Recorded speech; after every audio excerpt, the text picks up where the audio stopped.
hidden, forgotten. This is Harbor Town.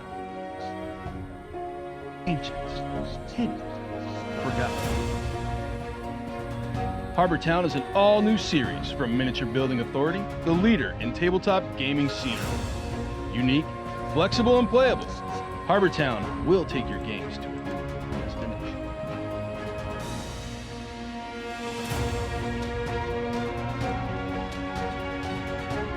Okay, that's far better.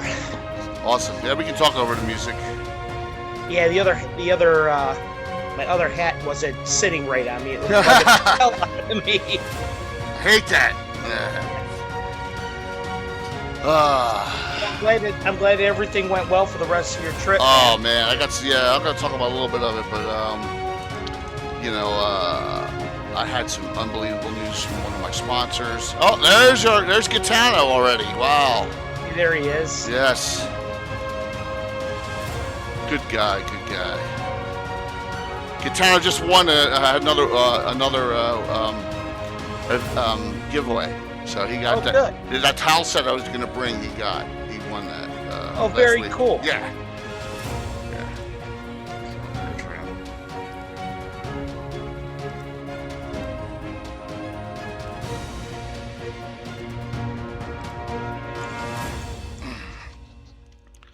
Let's hit up. We'll hit up a.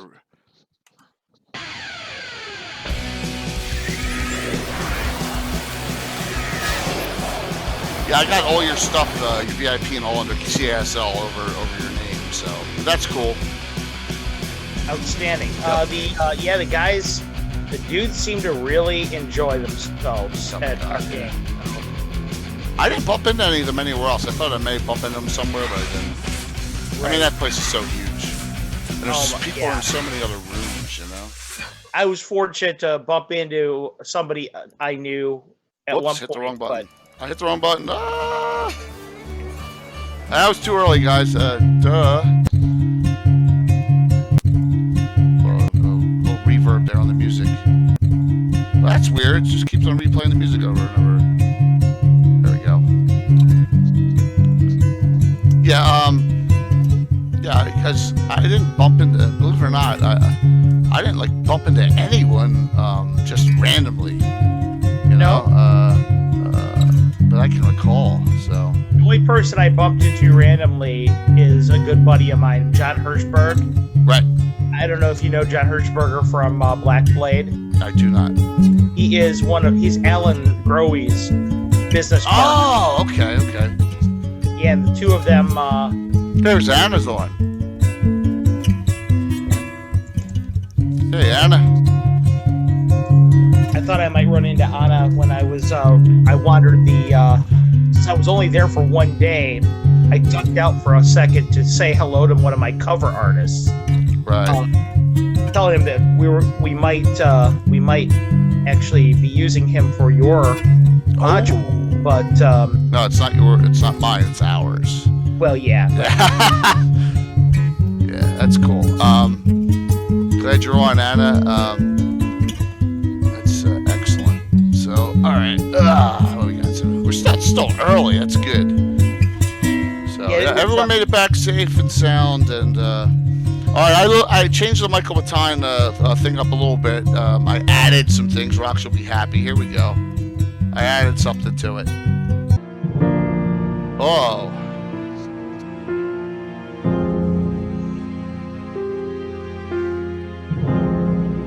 So would you go so far as to say that Michael Baton is even more hated than Fritz? Hated than Fritz? Oh my God, yeah. Oh my gosh, yeah. It's not. Yeah, that isn't even. Yes. Just blatantly yes. Okay. Yeah, it's close, but well, you're gonna see one of the top 3 on Thursday night in the adventure I'm doing. I'll talk about it at the end of the night, but you're gonna see that. And it's another one on Mark's. It's Mark's, well, it's not Mark's anymore. I'm going to be seeing him. It's Swain's son, Gelfinus. Everyone hates him. But I'll be playing him on Thursday night. So that's a triumvirate of hatreds. But yeah, Michael surpasses Fritz. You were rooting for Fritz the whole time. I was rooting for Fritz. I was rooting for all the PCs. Yeah, that was great. I never root against the player characters. The way I kind of look at my job as DM is that I'm the world, sort of. Yeah, I'm just. yeah. I just inform them how the world responds, but the whole time I'm a cheerleader for the players. I always want them to do well. So we already got it 13 on. I imagine we're going to get a whole boatload of. Hey, thanks for coming on Monday. I wanted Carlos on, and I just could not get this together Sunday night. There was no way, so Marco's under the weather. It worked out well for me because, as I said yesterday, I was working. So Good. One of those things that I probably couldn't have made it had it not been for you doing it today. So that's good. What's up, Fraley? Yeah, so you guys will all be. We'll talk about that too. I got tons of things to talk about. Can't wait. Cannot wait. What we got? 7:26. All right, I'll come on a minute early, but I'm gonna flip to our entry screen because I got some picks there. We'll definitely flip to that in a second. There's Jeff. Did you see it? Oh, Jeff, I got pictures of you. I got one that's. I wouldn't start. Did anybody bite it in the second running of horror? I don't want to give that away yet. But okay, that's fine. We shall see. That's fine. Yes. How about a picture of you and a certain waitress, Jeff? I think that's in the scroller somewhere.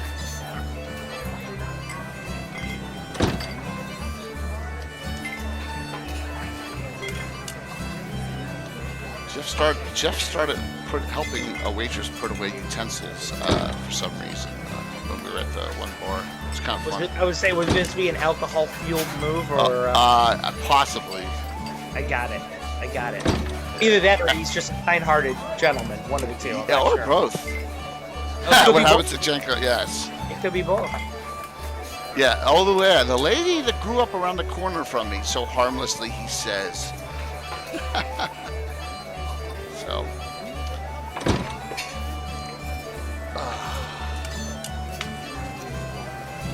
let's see. Looks good. No frames dropped like that last time. I was like, what the hell is going on? It seems to be going well. We're getting more and more on. Thank you. Hopefully we'll have a great discussion here. I think Anna is going to do something similar on hers on, hey, what's up? I see Mike Wilson on. That's great. Thanks, Mike. I'll do the best I can to contribute. Oh man, it's gonna be awesome. We're gonna have a fun discussion tonight. All right. I got to admit, this Order of Ulick shirt, Jay, as good as it looks on you, boy, it looks. No one's seen it yet. So. It looks good on me. That's awesome. And I got a funny story about that too at the convention. So it paid, and we're gonna bounce all over the place tonight. Let's come on here. So we'll come on a minute early, no problem. And hello, everyone. Good evening. I'm J.K. Lurkers. I got my good friend and very special guest whenever he comes on, Carlos Lysing, because we got a boatload of stuff to talk about our joint effort collaborative module that we ran. But there's a whole bunch of Gen Con talk tonight. And please give us some input, too, if you were there, or if you want to bust my stones like Jeff has been doing the whole time already before we even gotten on. That's fine, because we're just here to have a little fun and go over some experiences. I got for some of you that haven't made it to Gen Con, this might be a good opportunity for you to ask what you can expect.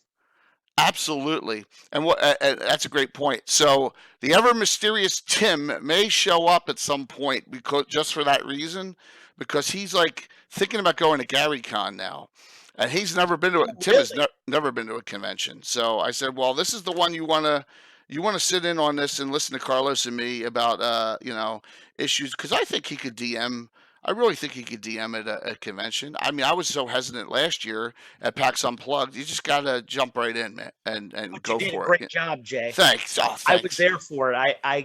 The players really responded well to you, man. I thought you were a superhero, man. Well, thank you. We got, but you're going to see some pics. And look, all right. So the upper pictures are gaming pictures, and there's a lot of them. So we got myself and Carlos. Most of them are of our game. Marco took a lot of them. Unfortunately, Marco is ill because he must have overindulged because he went right from the convention to a Heart concert last night. So, and then probably worked today. So he's probably He probably hurt completely. himself in the mosh pit at Heart. Yeah. Yes, possibly. I know he was going to try and come on. Oh, look at that. We already got a follower. So, not another Nathan. Thank you so very much. Really Thanks, appreciate it. not another Nathan. We're going to crank this up here. So, the bottom one is goings on at the Greyhawk Hostel I stayed at, people I met at the convention, dinners we went to, and just some miscellaneous pictures that went on, including some that like Jeff sent me or Tacos Turtle sent me. I got a whole bunch. Hey, Dorgum, what's good? Good to see you, man. So we got a boatload of stuff to discuss. So let's start with getting to Gen Con. I was scared that something was going to go wrong, right? I have this box of terrain I shipped to Mark. I'm thinking to myself, please, Mark, don't forget it. Please, Mark, don't forget it. So I can talk to Mark because I'm screwed if I don't. I have my carry-on bag, which I have that stratagem mat, and I folded it like 8 times, and it was heavy. That bag was freaking heavy with that thing in there. I have my figures.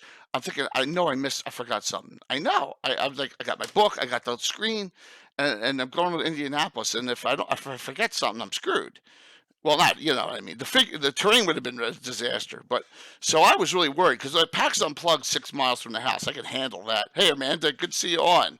All right, I'm really excited about it. Amanda was there with us, which made it even cooler and can relate to some of these live what actually happened. So, when you prepare to go to a convention like this, what do you do? Well, for me, I spend probably about 3 or 4 hours in a fetal position, wailing and bawling, probably getting that out of my system. No, I'm just kidding. What I usually do is I try and pack light. All right. What I usually do is I have my laptop, which is a touch screen, so that I can. I usually put all my books on there. I thank God for modern technology because it allows me to pack a little bit lighter than normal. I will also bring my battle mats and my dry erase pens. And generally speaking, besides that, I bring my merchandise because, as most of you know, I'm the owner and lead designer for Castle Entertainment, which is a company that produces game adventures. So I bring my shirts and my merchandise that I'm there to sell, as well as my as well as the stuff I'm actually going to use to run the game. And that's usually it for me. That's a catch-up But follower. I do want to say very briefly, speaking of battle mats, though, I want to give a shout out to one of Jay's sponsors at Stratagem. I don't do a whole lot of mini stuff, generally speaking, but man, that's a beautiful battle mat that you have, Jay. That Thank you. Stratagem is awesome. So I'll toot their horn. They only have Yeah. 2 different colors. They have that one, which is like the spring and summer, and then they have the winter, which is the best I've ever seen. It's neoprene. It's not that vinyl that folds up at the corners and stuff. It's so it lays flat. It's nice. You know, it moves just enough so that it's not sliding all over the place. And that was one of the reasons why I picked them. I approached them as a sponsor was because I love their mats, and then they have that river set too, the rivers that you put down and all. So plus all the other stuff. So thanks. I mean, I looked for a long time for a mat that would suit my needs, and that's what I found. I got some discussion about them a little later, and there'll be some Thanks pictures. for joining, Stella Luna. Yeah, Love that Stella channel. Luna. Stella Luna played in my game Oh, okay, cool. Saturday. Oh, very nice. And she's a regular on the Greyhawk channel. She's I Geek love that Dice's handle. daughter. So yes, so another cool thing. There's a lot of crossover.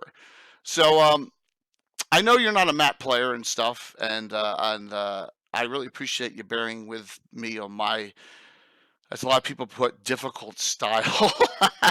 Well, it was important to me that the experience was homogenous for the players. I didn't want to put. You'd done such a great job of setting up the scenario and everything like that. The last thing I wanted to do is pull them kind of out of their immersion by switching up the rules suddenly.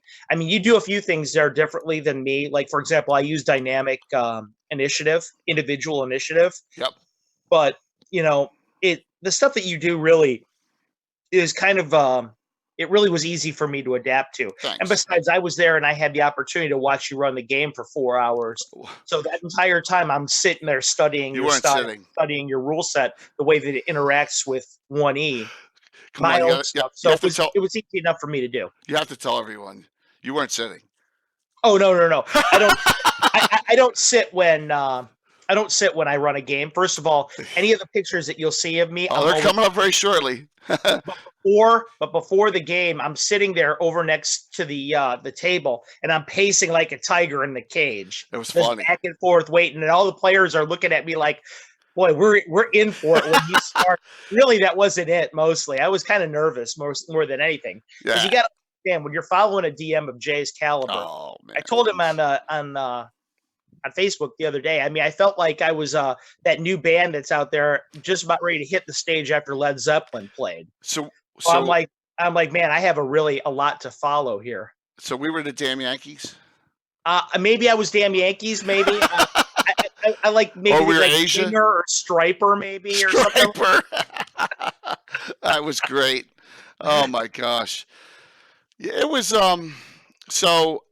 I love the experience, and I think the first game, this game, these were all experienced players, so they brought their A game, and they knew what they were doing, and they kind of took to.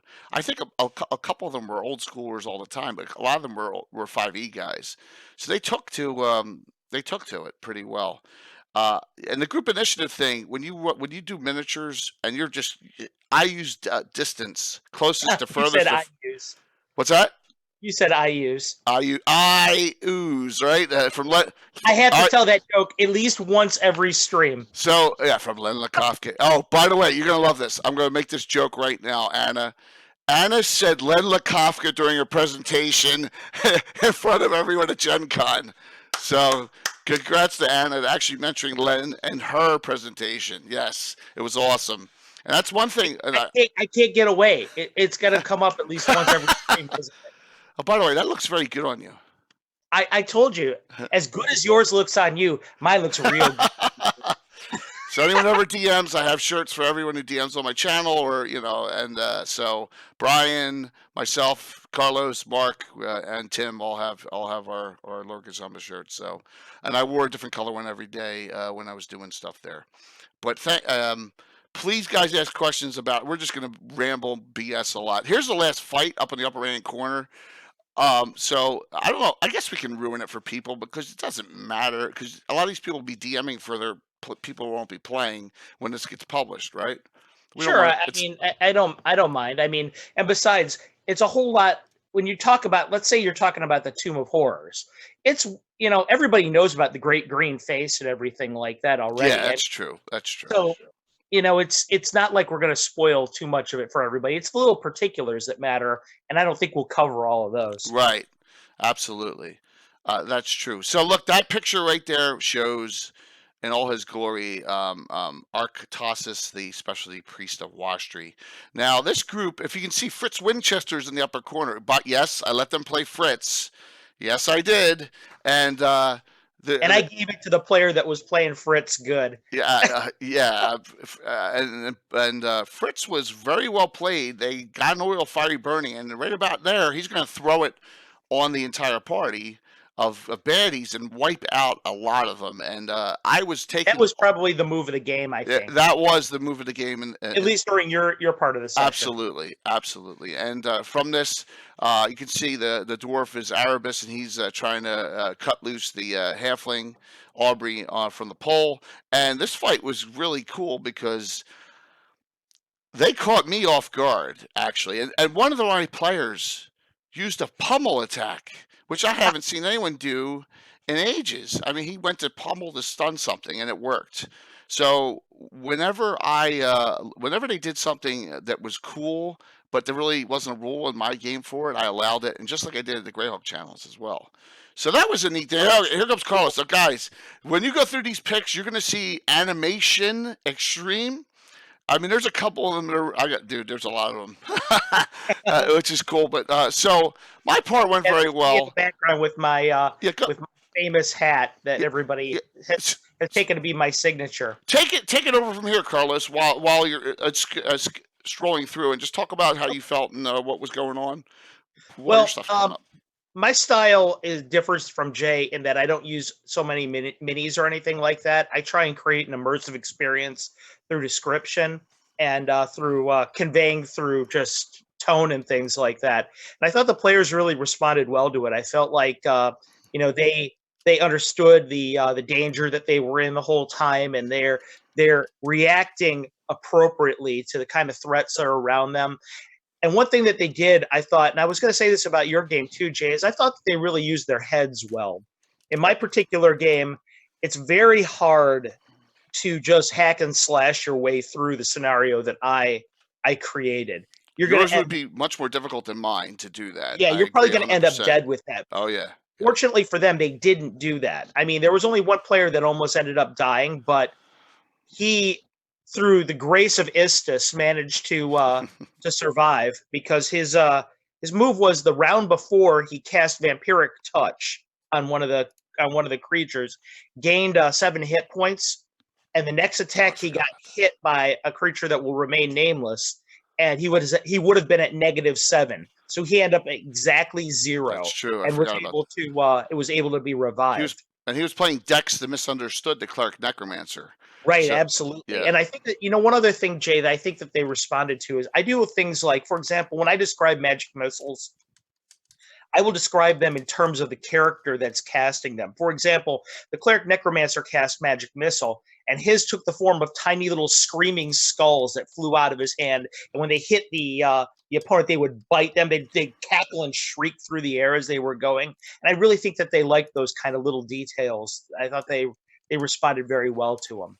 But Jake, I was thinking about yours is I really like the way that, for example, the bowman stood in the back, Candace stood in the back and really they played their roles appropriately. People that had advantages for missile really didn't play stupid. They used their range and they let the melee characters engage. And I thought that was very well played on their part. It was extremely well played, and we don't want to do a massive spoiler at the end of what happened, but on yours. But it was a kind of momentous ending too.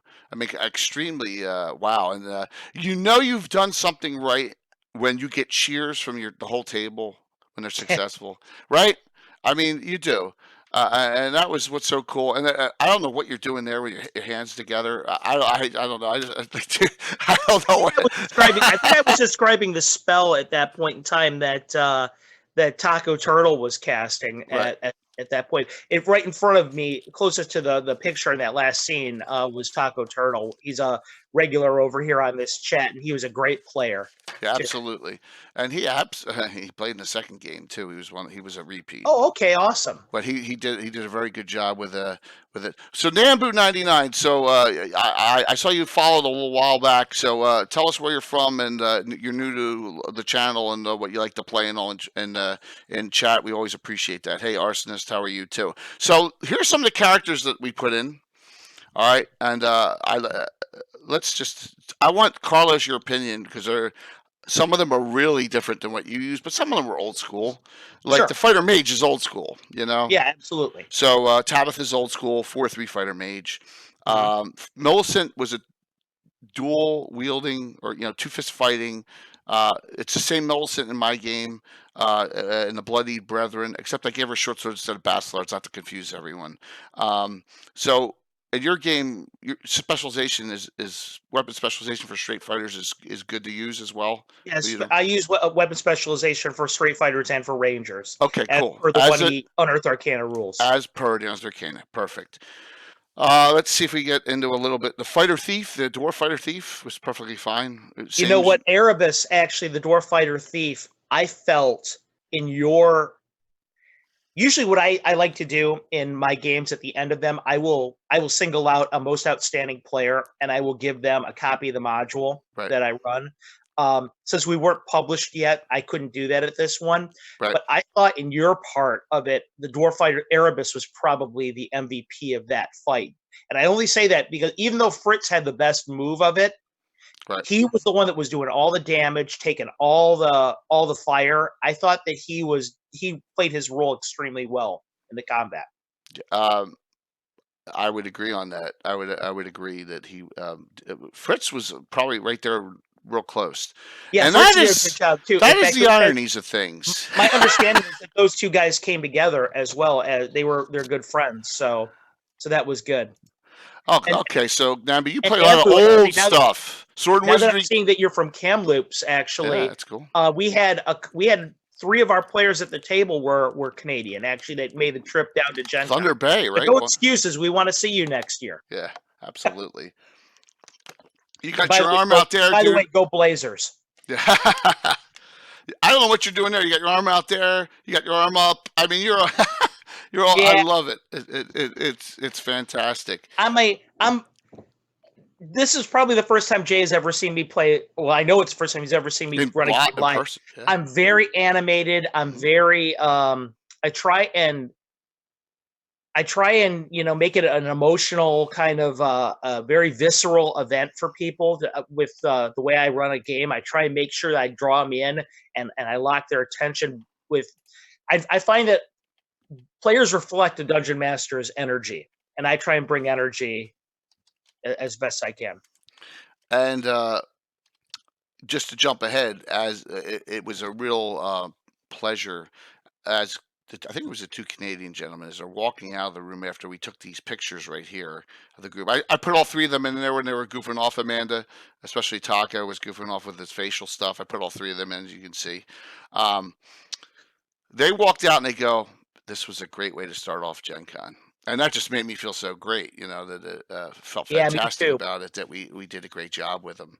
Now I'm gonna flip through the next group because I'm not ready to talk about them yet, and that's all. There's Greyhawk. We'll get back to that. So Okay. we'll start back at the beginning again with I'll go through them all again. So that's Carlos waiting for the prep as we're waiting for people to come in on the game. Everyone was pretty much on time too, which helped us out. Yeah, that was nice. Yeah, so Gen Con runs things a lot more organized than PAX Unplugged does, guys. PAX Unplugged's a bit of a mess, and I'm looking forward to it in December. But wow, Gen Con's a lot more organized. And there was 4 tables in the room we were in, but there was only 2 games going on. I could have had the recording equipment in there, no problem. You know what I mean? That's the thing that you don't know about. At PAX, there's no way in hell you could do it. I'll say this about Gen Con. Yeah. Considering the amount of people that are there and my experiences at Gamehole Con and Gary Con, I expected a much more noisy, kind of kinetic environment.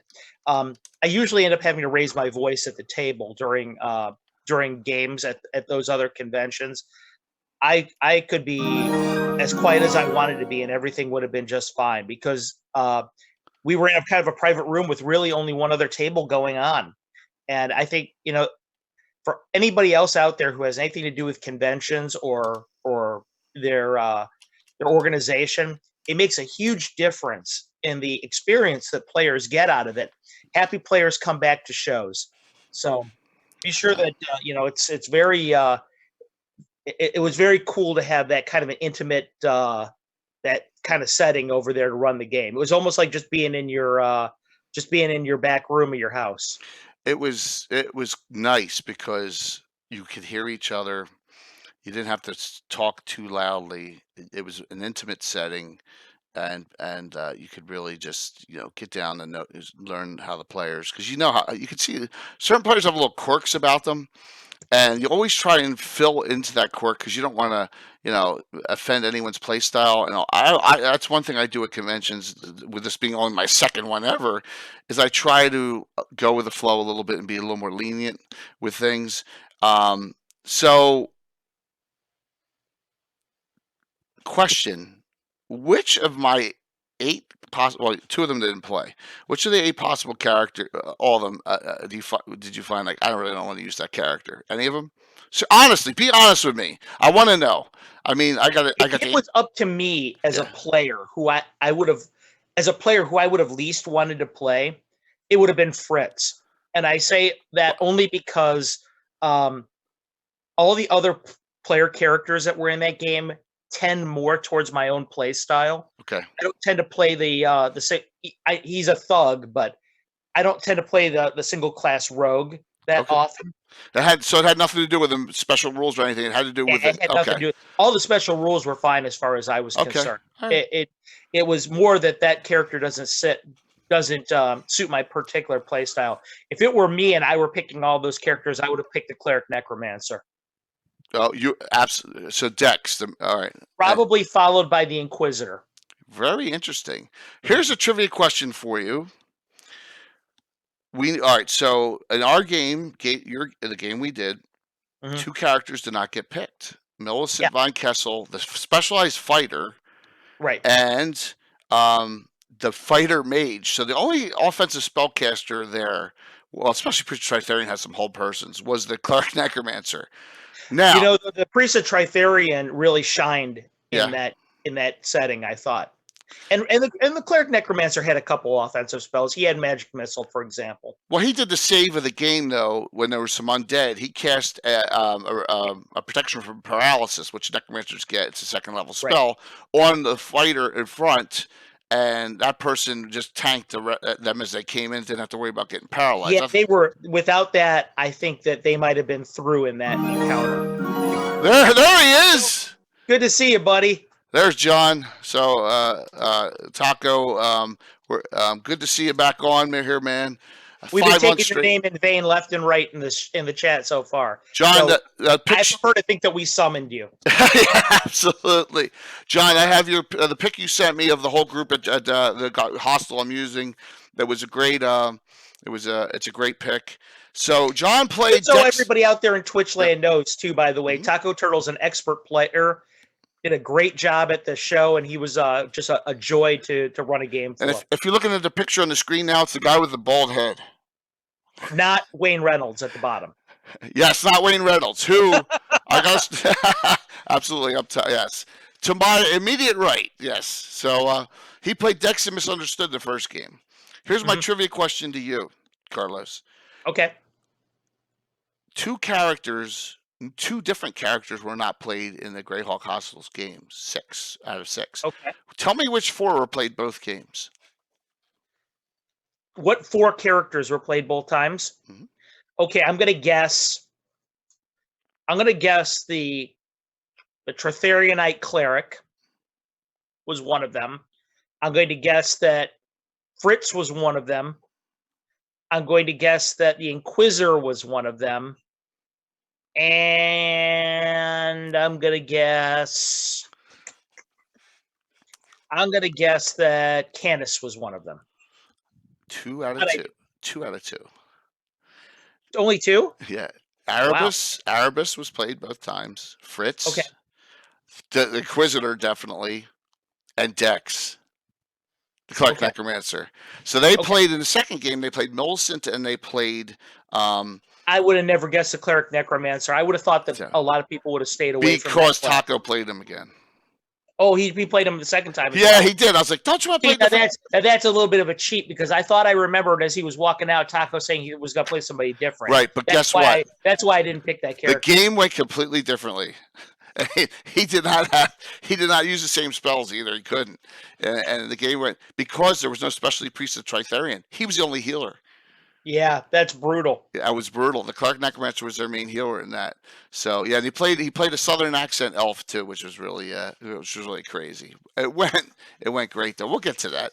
So the tanks, of course, you're gonna think the tanks are always. And Erebus, the guy in the second game, Geek Dice, was switching back armor a lot. Actually, the thing I like about Erebus is, we're. As a hockey player myself, you talk about the guys you admire can play games any way you want it. When it gets physical, they can play physical. Right. When it comes to a finesse game, they can play that. Erebus is that guy as far as a character goes because he's so versatile. No matter how the game tends to go, he's got an answer for it. He can play it. If he needs a tank, he can do that. If he needs to use finesse skills as a fighter using the double short swords or being a pure thief, he can do that. There's very few situations that character isn't equipped to handle. So he's a real versatile. I would have enjoyed playing him. So I got an idea. Instead of us doing I'll interject some of the stuff below a little bit at a time. That way you're not devoid of the end. How's that sound? That makes a fine. little bit of a sense. So I got Miniature Building Authority's picture up right now. Kirk was at the convention, and that is Harbor Town. Harbor Town we're going to be using it for. Michael Baton is missing coming up. We're not getting all that you see there, but we're getting a fair amount of it. And we're getting the mat as well. I'm looking forward to it. But one thing happened when I went by. Jay, you might want to not make that the whole thrust of your game. Your players may not want to find him. They've already told me that. Alan and Bill have no interest in finding Michael Baton as it is, right? So, it's they hate the guy so much. But with that terrain, it's going to make it even more fun. So the funny thing that happened, and this really was another feel-good moment for me. I'm assuming it was his daughter, was working the booth, and I went back there to just check in, say how is there anything I could do. And Hey, Will. Will, hey, what's up, Will? Good to see you, man. She goes, I introduced myself, and I had my logo on. She goes, are you Lord Gazumba? I said, yeah. She goes, a crazy thing happened, and I don't think it was Taco.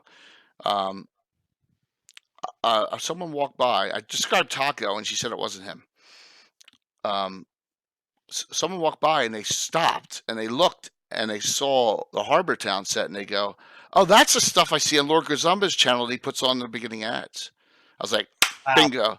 Yeah, that was awesome. So, wow. Yeah, really, well, that was good. That's a really good sign. That means the relationship is working well for both of you guys. Absolutely. And I'm looking forward to getting that, and plus some other stuff coming up with NBA. So that was a good flip back there. Yeah, Nambu, that's how I knew who the Blazers were. Yeah. When I said go Blazers. Yeah, Carlos is a hockey player too, and so you guys may have some stuff in common. And guys, anyone who's new on here, Carlos CASL Entertainment's got his own channel now on Twitch too. So I do, yes, and he does.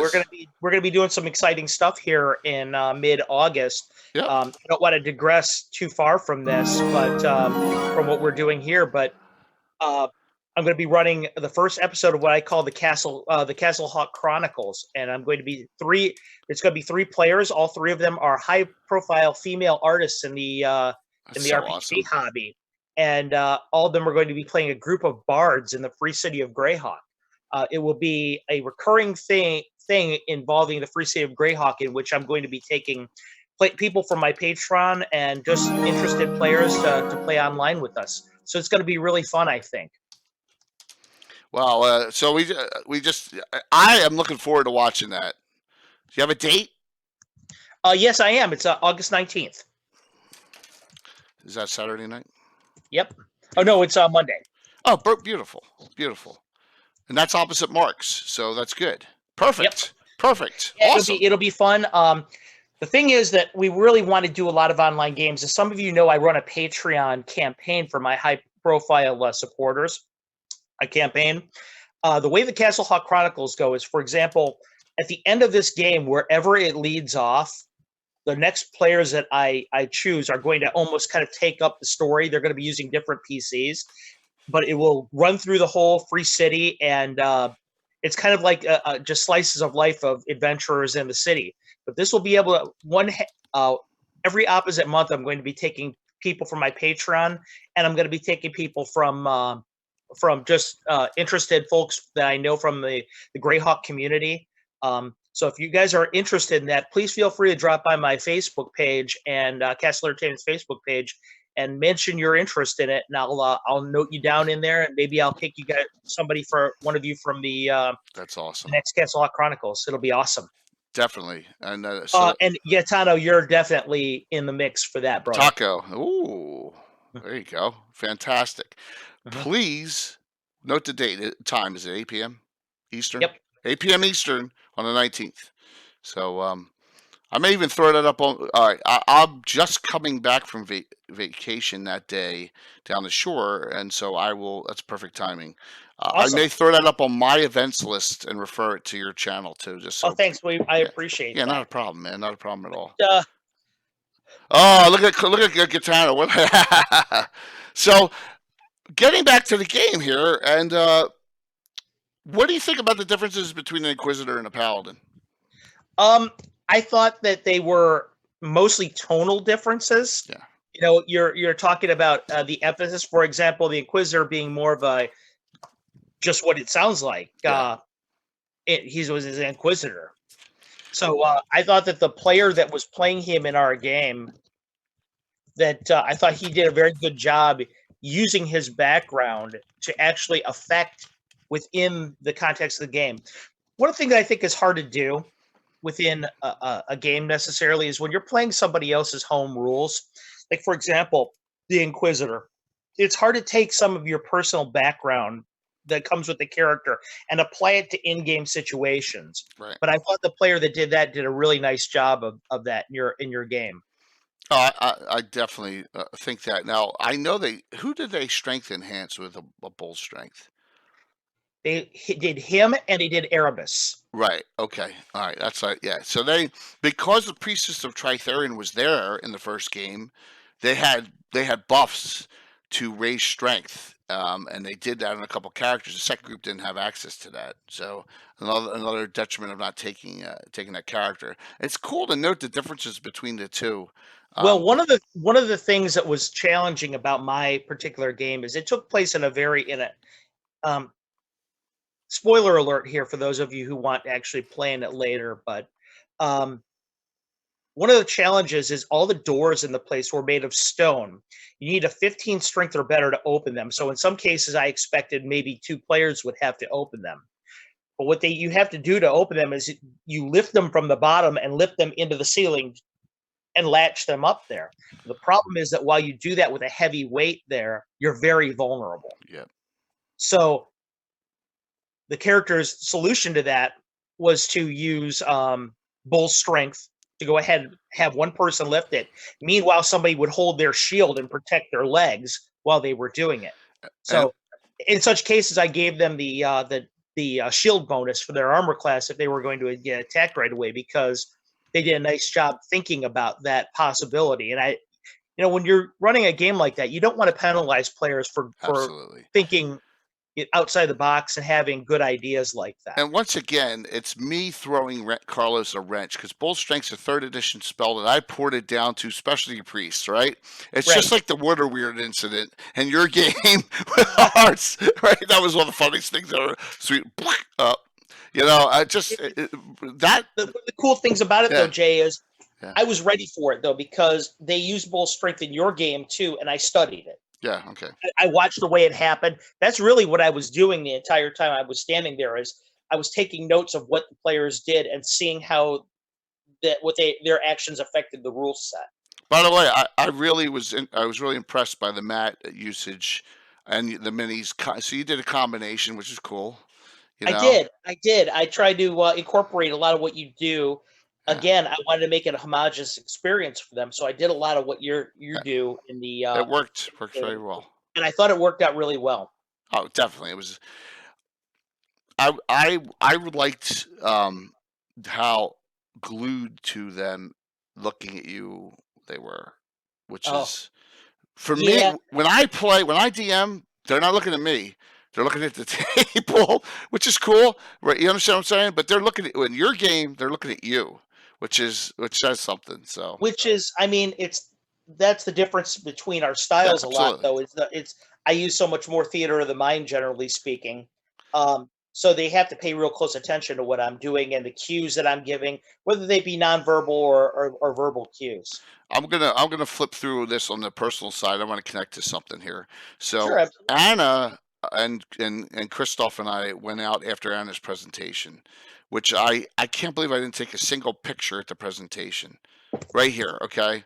And on the way there, Anna, I know you're on, and I'm sorry if I embarrass you, but Anna said, but he's going to do it anyway. I'm going to do it. Anna said that Anna really said some huge complimentary things to me about DMing, and I really appreciated it. And I just want to say thank you for saying all those things when we were walking to dinner. It was very humbling.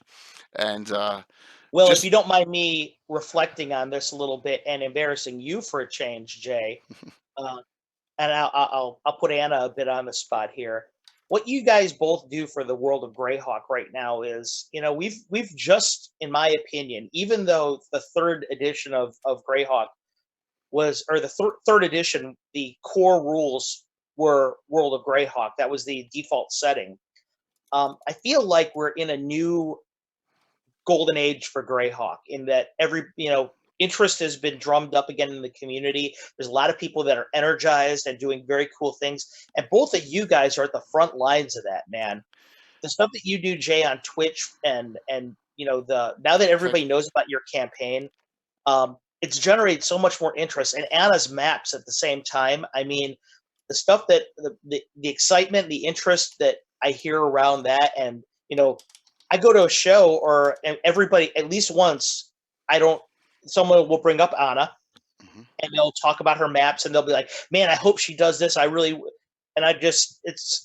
You guys are really at the front lines of this thing, and it's really, really cool. I mean, we all owe you guys quite a debt. The community does. Let's link that into Anna's presentation, which unfortunately I don't know why I didn't take pics during it, because I'm an idiot, I think, because I was enthralled by watching it. And Anna brought up some cool things. I know she's going to do it on her show, so I'm not gonna ruin a lot of stuff. But let me get down here. Dun dun dun dun dun. Because I have post Anna. I have one thing. Well, thank you. All right, All right, so Anna's presentation was in a room, and this book, The Curse of Lost Memories, by Griffin Lore Games, that Anna does almost all their map work for. And Christoph Herbach and Tony Pichero. I met these two gentlemen at the end of Anna's presentation. They're really cool. And the maps that Anna's done this book are fantastic. So I immediately went on Amazon and bought that book. It was one of the, I went there. I was like, this book's awesome because it's neutrally set. It's 5e, or I bought the Pathfinder one. There's two out. I bought the Pathfinder book because I think I can back convert it, but it's a neutrally set one with all of Anna's great maps in it. Beautiful. So I got to talking to Christoph, who just friended me on Facebook today, and Tony Pacheco. Tony Pacheco. And they're going to come on the Gabbin show in September and talk about what they're doing with Griffin Lore Games. So I made two new friends out of it. That book cover is beautiful. Well, here's story number 2. Jeff, hopefully you're still on. That book cover is a figure 3D rendered that has never. Okay, but here's the great thing: hasn't been printed yet or painted. So Mark's guy, Jeff, whoever knows, there he is, Jacob Jansen, his own Twitch channel. I've connected him through Tony Pacheco, who's going to get the 3D render for him to use on his 3D printer, print it, and paint it for him. Oh, wow, that's awesome. It's going to be Jeff's mini, but to take pictures and all that. So they'll actually have a 3D rendered printing of that mini. So great connections here. Hopefully that all works out. The mini looks like it'll be great. I'm sure you'll be really pleased with it. Yeah, absolutely. And the great thing is he can probably print it to any scale he wants with a 3D printer. So it only made sense to do. So there's some great connections that were being made. I expect life-size figures over there at Lord Gasumba's house. Well, no, because that stays at Jeff's house in Ohio. So, Carlos, you're not far from Ohio there. too? That's where that's at Mark's house. Jeff's house, Mark plays. That's where Jeff is. It's going to do all that. Bill doesn't use 3D printing. Bill paints mostly Reapers and creates custom terrain from scratch. Got it. So, Jeff, I'm probably about 90 minutes away from where you are. Yes. So we're going to arrange that you're going to DM for them in the near future. I think that's a worthwhile thing. Am I the last to know? With your permission, of course. You go and scare shit out of them. Well, yes. So, 1 hour distance, Jeff says. So, can you post, Carlos, can you or Amanda link Carlos's Twitch channel in, please? And then, Jeff, link your Twitch channel in, please. And Anna, link your Twitch channel in, please. And that's Mike, right there. That's Mike Wilson, link your Twitch channel in, please. Please, you're more than welcome to put it in there. Mike is the who's Celestian. He is the if you're a VTT, he's the Fantasy Grounds crafter, creator, coder for 2E that they have the Temple of Elemental Evil now in Fantasy Grounds. So all of them, please, you're more than welcome to link all your Twitch channels in.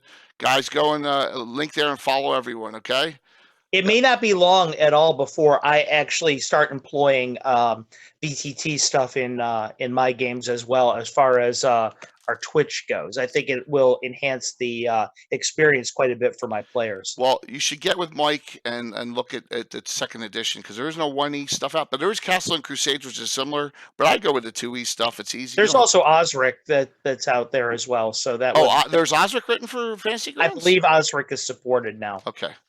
Okay, and that's Alan's, who will be on the show in a couple weeks. So that's I can't wait, man. You want to talk about a guy who really, really is probably one of the most learned sages out there as far as the world of Greyhawk goes. It's Alan Grohe, and also he's a fantastic guy. Mike, thank you for that. There's a 1E extension for the AD&D 2E rule set. Now, I was in the Kickstarter. I did the full. I will have it shortly or whenever it comes out. Mike, feel free to link your Twitch channel as well. I know you do a lot of broadcasting on Saturday nights. Please do. You've been a great supporter of the channel as well. And you see, we're getting more and more gold Michael Baton flying swords after a year. I saw Tom buy, he's got 10 months, so it's getting exciting. May you live in interesting times, right, Carlos? Yeah. So let's get back to our discussion here. What do you think you were most surprised by? I was most surprised. The people, okay. So when I saw people signing up for the game, my first thought was, okay, they know what Jay is about, and they're expecting a very tactical game. I know that these guys are going to come in, their swords ablaze and hacking and slashing, and they're probably going to walk into my module and probably get macked within the first 10 minutes, because my style doesn't really you don't last long not thinking. If you try and think with your sword in my game, it doesn't really work out very well for you. But the guys in both your game and my game, they didn't do it quite like that. They were very thoughtful in their approach, even when it came to the tactical portions of your game. As I mentioned before, the way that they conducted themselves as you know, in a combat scenario, they were very thoughtful. They were very strategic. But when it came to my game too, they didn't just go in there kicking down doors and trying to fight their way out of problems. And that actually probably saved their lives. They made allies with someone, correct? Yeah, what they did was, spoiler alert again, my adventure took place in an ancient pre-Twin Cataclysms part of the Flyness. It was actually a home for lava children, if you remember them from another Fiend Folio monster. Folio. And Lizardmen ended up taking it over, led by a Lizard King. And they, as they went through there, it was the Inquisitor who brought it up first. He goes, "Wait a second, guys." He goes, "Lizardmen aren't evil out of hand. They can be evil, but they're not normally aggressive and evil like this. Let's see what we can do here. If we can parlay a little bit." So the players did that, and they ended up befriending one of the Lizardmen, who was like, "Listen," he goes, "we're being spurred on right here by this cult of Wastri. And also the fact is that this whole place right now, the stone that it's made out of is sick, and it's making us," which was done by the cult of Wastri.